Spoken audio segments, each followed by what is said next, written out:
Primeiro, ouse em ler e estudar a Bíblia.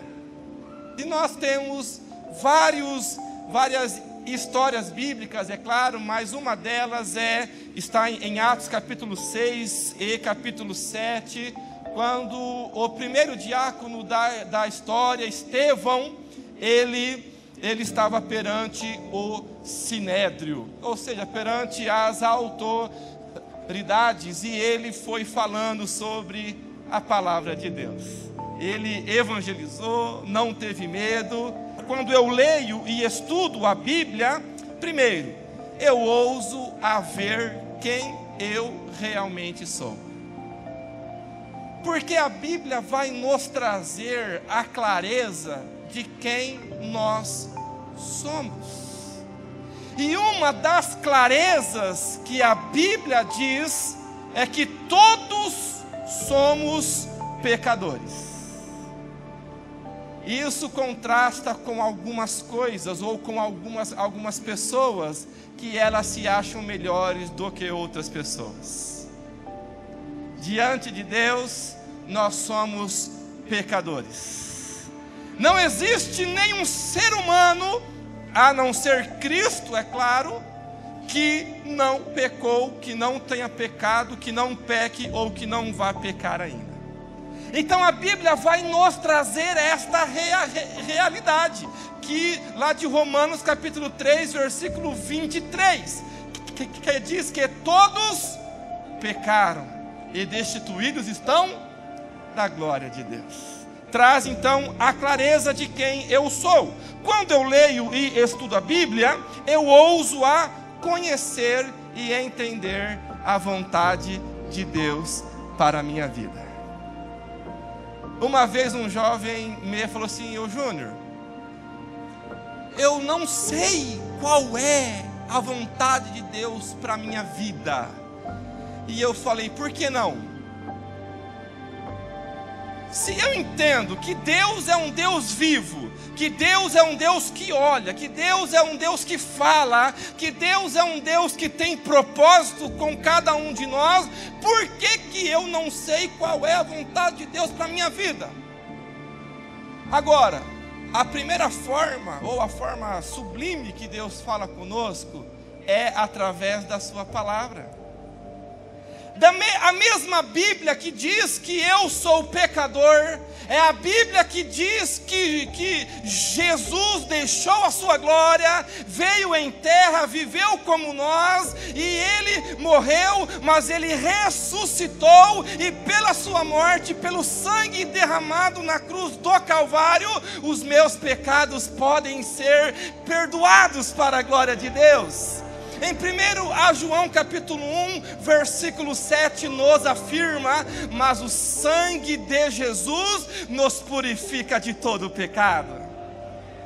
E quando eu entendo isso, que por meio de Cristo eu sou inserido no reino de Deus, eu vou entender que Deus tem uma obra na minha vida. Então, quando eu leio a Bíblia, eu ouso em conhecer e entender a vontade de Deus para a minha vida. Só não sabe quem não quer. Mas se eu leio a Bíblia, se eu estudo a Bíblia, eu vou entender que Deus tem uma obra em mim e através da minha vida para a glória do nome dEle. Quando eu leio a Bíblia e a estudo, eu ouso a andar no caminho certo. Você já deve ter ouvido o ditado que diz que todos os caminhos levam a Deus. Oh, mentira de Satanás essa! Gente, eu não posso aceitar uma coisa dessa.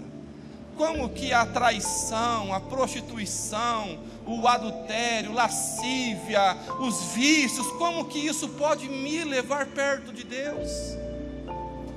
Mas eu vou entender que existe somente um caminho que leva para o céu, e esse caminho se chama Jesus Cristo, que Ele mesmo disse: eu sou o caminho. Se Ele é o único caminho que leva para o céu, que leva para Deus, que leva nós a nós experimentarmos e vivermos aquilo que Deus tem para as nossas vidas. Mas sabe qual é o problema, gente? É que nós queremos tomar outros caminhos.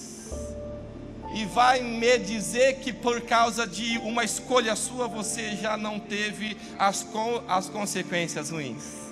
Mas quando eu ando no verdadeiro caminho que leva para o céu, eu vou andar direito, eu vou andar certo, eu vou ter uma vida próspera, porque a palavra de Deus diz em Provérbios que o caminho do justo é como a luz da aurora, que vai brilhando mais e mais até ser dia. Então em Cristo, no caminho que Deus tem para as nossas vidas, se nós andarmos nele, a nossa vida vai só ser mais e mais e mais, até que a gente chegue no céu de glória, aleluia. E quando eu leio e estudo a Bíblia, eu ouso a ter mais entendimento do que as outras pessoas. Você já leu o maior capítulo da Bíblia? Salmo 119? Gente, que salmo extraordinário. Ele enaltece a grandeza da palavra de Deus. E uma das coisas que ele escreve nesse salmo é isso: porque eu leio a tua palavra, então ela me deu mais entendimento do que as outras pessoas. Então, gente, olha quanta coisa, quando nós lemos e estudamos a palavra de Deus, quanta coisa que nós vamos arriscar-se com audácia.